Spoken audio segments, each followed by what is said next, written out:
The Omni Group recently released OmniFocus 4 for iPhone, iPad, Mac, and even for the Apple Watch. OmniFocus 4 has been in the works for years, so how does it compare to OmniFocus 3? What's new? How does it compare to competing products like Things 3, Todoist, and Apple Reminders? What are OmniFocus's strengths? What are its weaknesses? And generally, who would I recommend OmniFocus 4 for? Let's cover all of those things in this review. Now, I have a bit of a personal history with OmniFocus. I started using OmniFocus back in 2011 when I was still a college student, and I used it for many years. And back in 2019, the first ever productivity course that I created was on OmniFocus 3. Yeah, I have an attachment to OmniFocus. And back during COVID times, I mean, this was 2-3 years ago, I actually remember having a video call with Ken Case, the Omni Group CEO. The Omni Group is the people who make OmniFocus, and they showed me an early version of OmniFocus 4. And again, this was years ago, so they've had a long time to develop this. So I've known this was coming for a long time, but I wanted to do a nice in-depth review at a leisurely pace because there's been a lot of development on OmniFocus 4. There's a bunch of new stuff, but at the same time, OmniFocus is not for everyone. So let's go over some of these new features and the strengths and weaknesses of OmniFocus. And yeah, where we'll start right here is what were the Omni Group's goals in creating OmniFocus 4?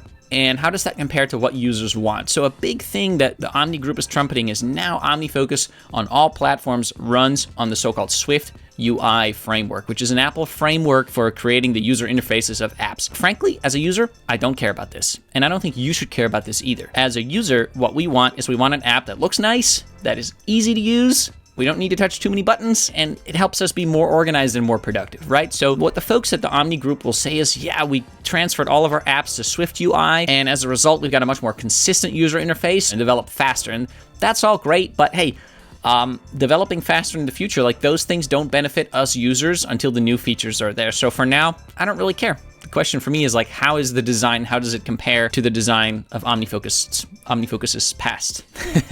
A second thing that they trumpet is now the iPhone and iPad interface are much more consistent with the Mac interface and brand new. That's important. Let's talk about that. And they also say, well, we tried to strike a balance between retaining the power user features that make OmniFocus so powerful and customizable while also being friendly to newcomers. So let's keep those things in mind as we review OmniFocus 4. And let's start right here with what's new and the design. So this is OmniFocus 4 on the Mac. It looks pretty similar to OmniFocus 3, which came out a long time ago. Now it looks more modern, yeah? It has new icons, for example, new perspective icons. It has new colors. It has new small little icons like here in the outline. Things do look different, but it's not a dramatic difference, especially when you consider how old OmniFocus 3 is. I don't know off the top of my head when that came out, but that was a long time ago, and a lot has changed in the user experience and user design of apps. OmniFocus 4 is definitely an improvement on the Mac over OmniFocus 3, but at the same time, they have been working on OmniFocus 4 for years and years.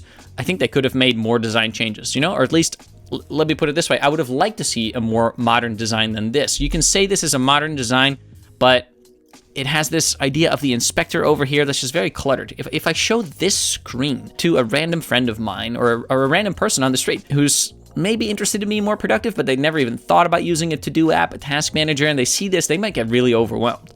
They're like, this looks like some kind of database that I don't know how to work with. And that's just not the case for some other modern productivity apps like Things 3 and Todoist, which look friendlier. So let me switch to iPhone over here. It does look much better than OmniFocus 3, okay? So the interface is much more modern, takes way fewer taps to get places. So for example, if I want to just go to my inbox, it sits right here. I can go to my projects. If I tap that again, I can see a list of all of my projects. This bar at the bottom is the perspectives bar.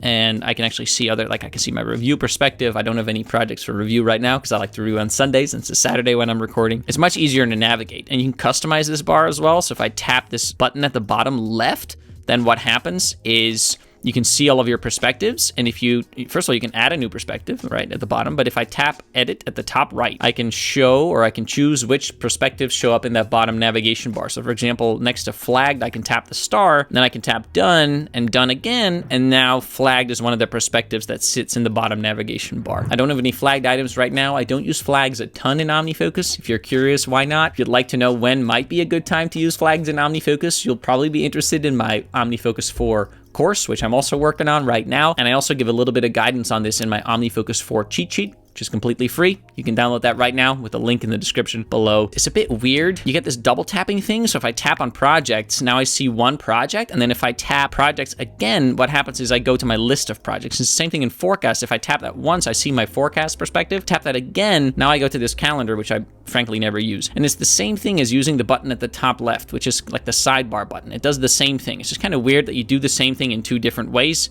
Find it kind of confusing, and it doesn't really feel like a forwards back navigation to me, but hey, you can get used to it. There are now location-based tags on the Mac. So if I go to my tags over here, I have, for example, my Fusion Toastmasters tag. This is my local Toastmasters club or chapter that I'm a member of, and I created a tag for it. What I can do is if I apply this tag to a certain task, that will do something. In this case, what it does is when I get to the venue where we meet, I can say when arriving, it sends me a little notification, hey, do this task that the tag is attached to, if you still follow me. That's helpful. This has existed in OmniFocus on iPhone for a long time, and they only now with OmniFocus 4 brought it to the Mac. Useful, but then again, hey, probably this should have happened years ago, yeah? So it's cool, but not mind-blowing. Oh, we have interactive widgets. Okay, so what I can do is if I just minimize OmniFocus right here, this is my desktop. This is an interactive widget. So I won't do it right now, but I can actually click these items and that will check them off. So this is an interactive widget on the Mac and it works the same on iPhone. I will say the design is quite poor. For example, some of these tasks should actually be nested under the parent tasks, like record A roll and B roll and take photos and record this general shot. This is actually all part of this record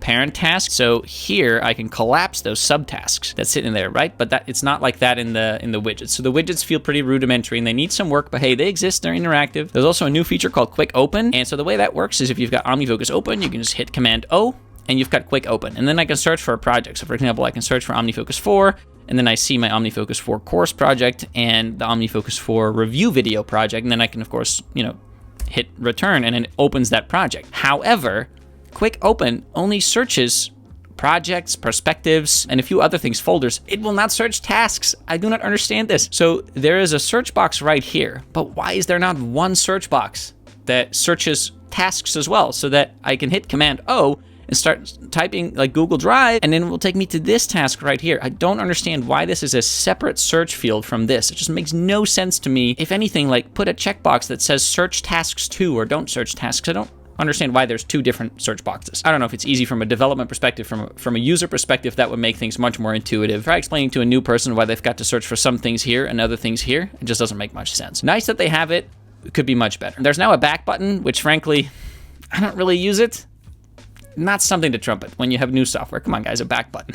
What is really nice is this new outline view. OmniFocus has always been incredibly customizable. That's one of the things I love about OmniFocus, and it's one of the things that you might love about OmniFocus. So here in my forecast perspective, if I click on view, there's so many customization options, right? I can say, I want to show this in an quote organized way or in a flexible way. I like flexible much better. You can say preserve hierarchy. You can sort it in certain ways, and you can show calendar events or not show calendar events. You can show certain calendars. You can choose whether forecast shows flagged items and whether it shows items tagged with a certain tag, which I always recommend using this next tag. Again, my cheat sheet in my course will teach you why. But you can go more than that. You can change your row layout. You can set the fields that show. You can be like, I want to see tags on my tasks, or I don't. I want to see the defer date field on my tasks, or I don't. And there's so much you can customize. This button this one right here, show full project path, is one that I like a lot. So rather than saying, hey, this like reply to Stephanie task belongs to a single action list. Okay, which single action list? Well, if I turn this on, it's actually the relationship single action list. So that's really cool. OmniFocus is extremely customizable. You can change the editing fields. You can do a lot of stuff. The layout and the forecast perspective is much better than it used to be, and that matters a lot because that's the one that I spend the vast majority of the time in, and you probably will too.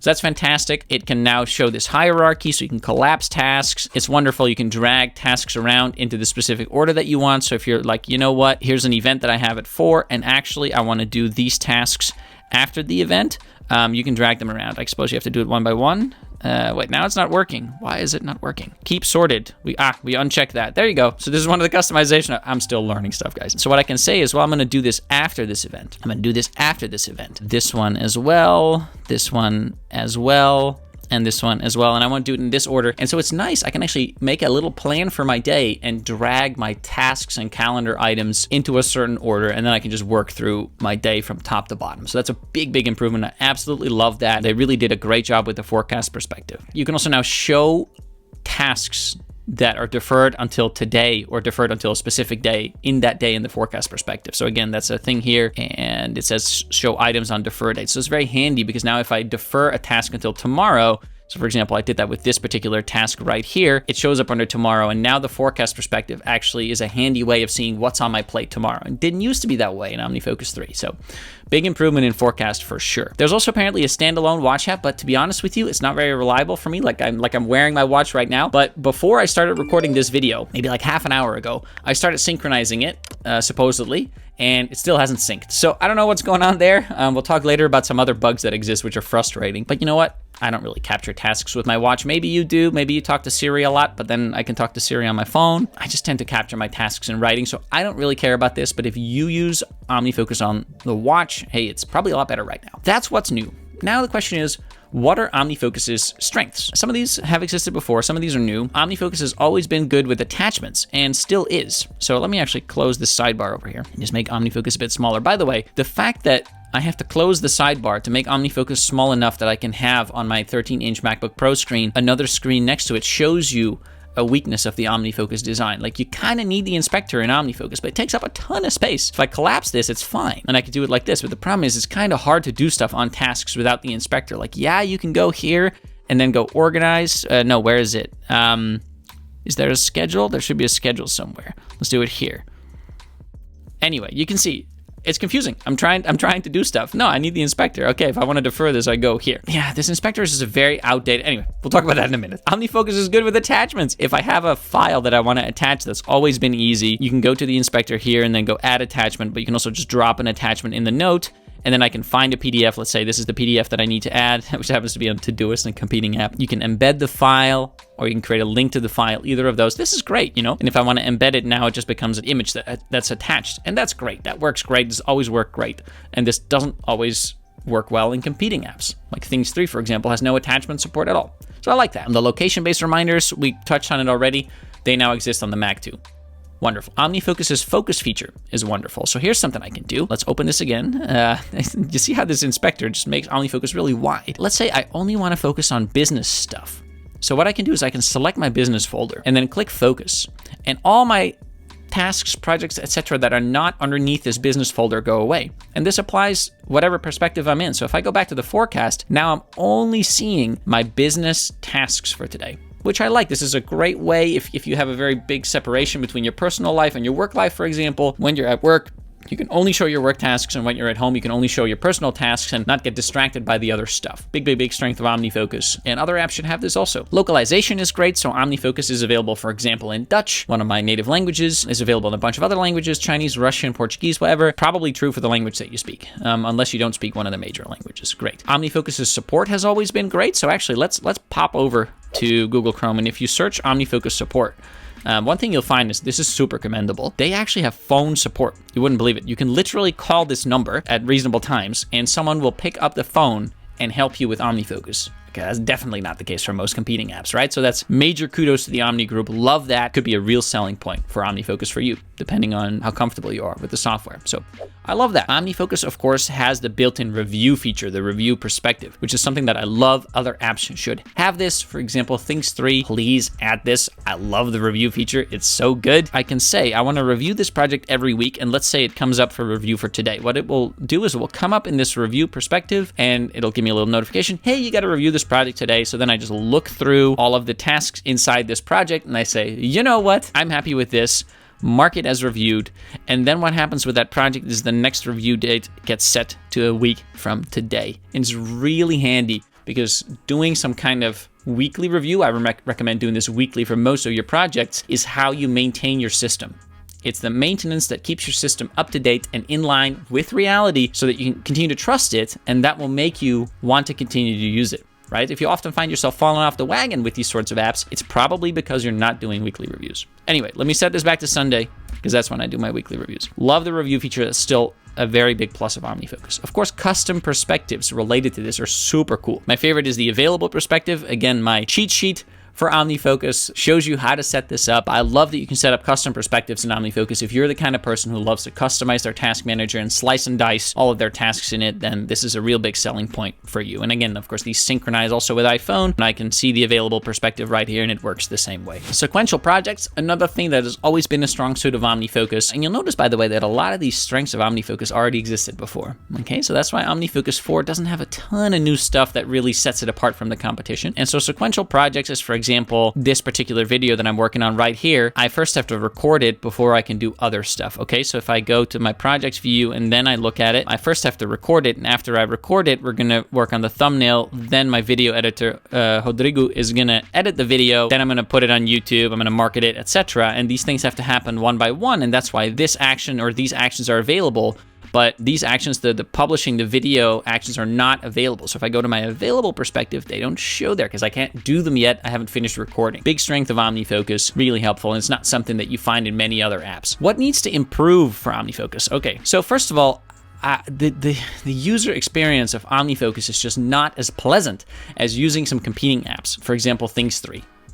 To be fair, Things 3 won an Apple Design Award, just a joy to use, and OmniFocus has more friction when you're using it. It's just the case, but it's also true compared to, like I said, for example, Apple Reminders or Todoist. I know OmniFocus has a lot of options. We talked earlier about how one of the goals of the Omni group is to preserve all the power features, the power user features, but to also make OmniFocus accessible and approachable to newcomers. I don't think it's that approachable for newcomers. Like I said, it looks like a database. It looks overwhelming. It looks intimidating. I want this whole inspector to just go. I just don't want this to exist. I want my screen real estate back, but I also want those options to be easily accessible somewhere else. Like most of them are, maybe all of them are accessible in other ways, for example, by right-clicking and stuff, but it's not intuitive enough. That's why the inspector still exists. And I just find it a very outdated way of engaging with information. Synchronization between your devices is not instant. This has actually surprised me a lot after using Things 3. Like Things 3 has basically instantaneous synchronization, and in OmniFocus, whenever I make a change on my Mac and then I go to my iPhone, I actually find that on the iPhone, like the change is often not made, and I just sort of have to like wait a while for the change to show up, or often I actually have to like manually force it to synchronize. I don't want to see that. I want to see instantaneous synchronization. It's 2023, almost 2020, definitely 2024 by the time that you're watching this. Hey, synchronization should be instantaneous. What also needs to improve is OmniFocus for the web. So I haven't talked about that yet, but there is now OmniFocus for the web. It's over at web.omnifocus.com. You may not have access to this because you might have to pay for it. And it allows you to go into your OmniFocus through the web browser. Now, this is a big advantage compared to other apps because if you're one of those people that uses Apple products at home, but maybe a Windows PC at work or something, you might not be able to easily access OmniFocus at work. But you can go to web.omnifocus.com and find it here. But OmniFocus for the web is still limited. Okay, it's still limited. First of all, it kind of looks like OmniFocus 3 still, kind of looks older. I mean, it works. You can find OmniFocus, and here, if you can open the inspector, and you can use OmniFocus like this, but it doesn't really feel like a snappy modern app. It doesn't look that amazing. Actually, even loading it takes a long time. So I like the idea of OmniFocus for the web a lot, okay? Because it's really helpful for a lot of people to have a way to access OmniFocus on non-Apple devices. But you can tell that it's not quite getting the same amount of love as the Mac app and the iPhone app, and I hope that changes soon. I really want to see start dates. Years ago, I had a conversation with the OmniFocus CEO and the OmniFocus product manager, and I said, one thing that other apps like Things 3 do really well is they have start dates, and I want to see those in OmniFocus. So in OmniFocus, you have a defer until date. So you can say, it doesn't make sense to work on this task until, for example, December 30th. But that's not quite the same as having a true start date. What I mean, let's not call it a start date. Let's call it an intention date. A date where you say, I'm planning to work on a task or a certain time. And so in Things 3, this is the when date, for example. And you can say, well, I'm planning to work on this task on Thursday. And so in OmniFocus, they could add this, where you can have the defer until date, which is,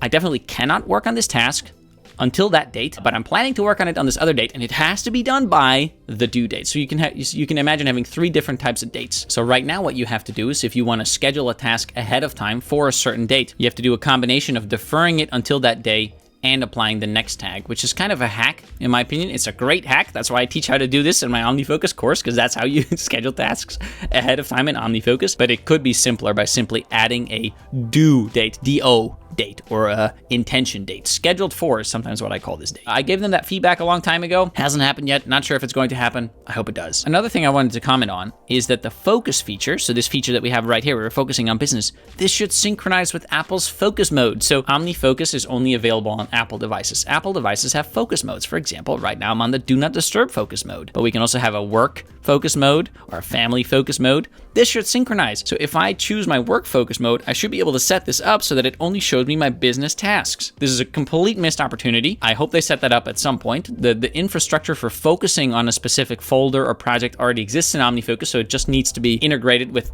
Apple's API, and that would be wonderful. That'd be such an amazing selling point of OmniFocus. You could even set it up where as soon as you show up at work, Apple's like focus mode on your iPhone or your Mac or whatever knows that you're at work based on your location, turns on the work focus mode, and immediately OmniFocus is only showing you your work stuff. That'd be so helpful. And the final thing I wanted to mention that really needs to improve is bugs. There are annoying bugs. I've seen a bunch. For example, there's one bug where the tasks just keep jumping around in the forecast perspective under today, and I have no idea why. There's a bunch of other bugs, like I've gotten crashes, etc. And OmniFocus 4 has been in the works for a long time. It's even been in beta for like a year or two or whatever, like a long time. There's more bugs than I feel like there should be after such a long time. Hopefully that'll be improved, and perhaps by the time that you're watching this, a lot of those will have been ironed out. A couple other things I want to talk about. One is automation. The Omni Group makes a big deal about all the automation things that you can do with OmniFocus. Frankly, I'm not that interested in automation. I don't use it myself. For the vast majority of people, I think it's not that interesting.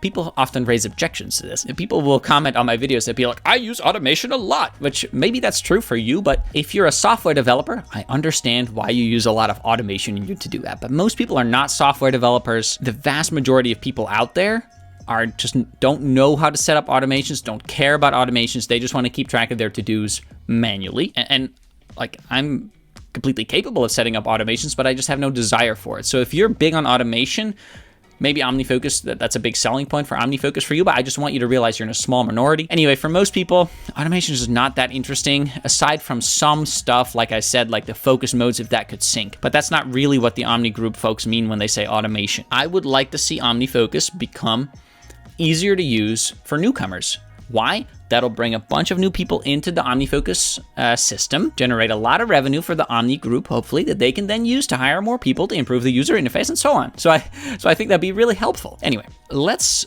talk briefly about comparing OmniFocus to other apps. So these are some of the other to-do apps that I talk about: Things 3, Todoist, and Apple Reminders. Now, compared to Things just has an absolutely amazing design. Things 3, its design is from 2017, but it's still much, much, much better than the OmniFocus design. Like the user experience, the user interface in Things is just worlds better, even though it's 6 or 7 years old now. I mean, to be fair, like I said, Things 3 won an Apple Design Award. It's a particularly beautiful app, but hey, come on, like, that's from 2017. Like, the Omni Group has had a long time to kind of catch up. And again, OmniFocus 4 is definitely better looking and easier to use than OmniFocus 3, but there's a lot to gain there still, yeah? Things is synchronization between iPhone, iPad, Mac is basically instantaneous. Hardly ever notice it even. I commented on this before. I find in Things 3, the when date versus the deadline is a really intuitive way, especially for new people, to schedule their tasks. Hey, I'm planning to work on this on Friday, but the real hard deadline is Monday. And OmniFocus is not as intuitive with defer. I wish that the folks at the Omni Group would look a little bit more in competing apps and take what's good from competing apps and implement that as well. Todoist is another competing app. Todoist is developing so quickly. That's an amazing thing that the Doist folks are doing. And OmniFocus 4 has just been so long in the making, and development feels really, really slow. I'm sure they did a lot of stuff, but from a user's perspective, I'm not seeing that many new features in years and years and years, whereas Todoist is going so fast that I'm having trouble keeping up with my Todoist course, The Todoist folks also communicate so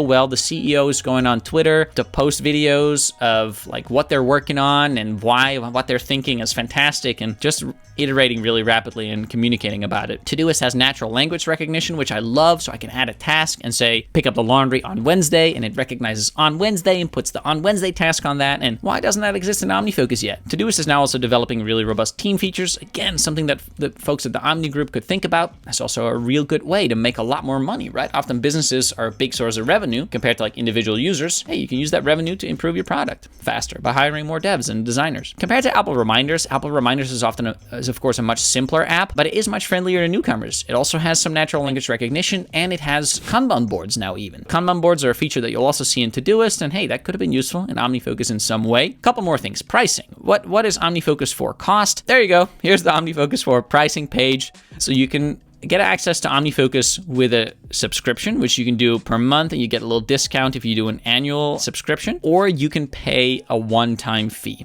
Okay, traditional one-time fee so that you own OmniFocus 4 and you get here access to all 4.x upgrades. There's also upgrade discounts up to 50%. So if you own OmniFocus 3 and you want to upgrade to OmniFocus 4, you're going to get a 50% discount on this. One thing I'll say is if you're going to use OmniFocus, you've got to use Pro. Basically, no reason to use OmniFocus if you don't want to use the Pro version. And again, for many people, this is a great option.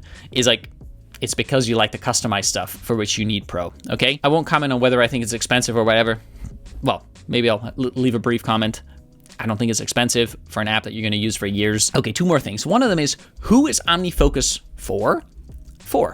There you go. I used to say that OmniFocus, compared to other to-do apps, is particularly useful for people who have tons of projects, which is still true. Let's say you're a lawyer and you're working on 50 cases. Like 5 of them are active. The other 45 are inactive, but kind of simmering. OmniFocus might be a fantastic option for you because you can really use the features. For example, say, this particular project right here, it is not active. I can put it on hold. This is not something that you can do in a lot of other apps. You can then create custom perspectives that show you all your inactive projects. You can say, my inactive projects, I don't want to review them every week. Maybe I want to review them every 4 weeks, every 8 weeks, every 12 weeks, like at a lower frequency.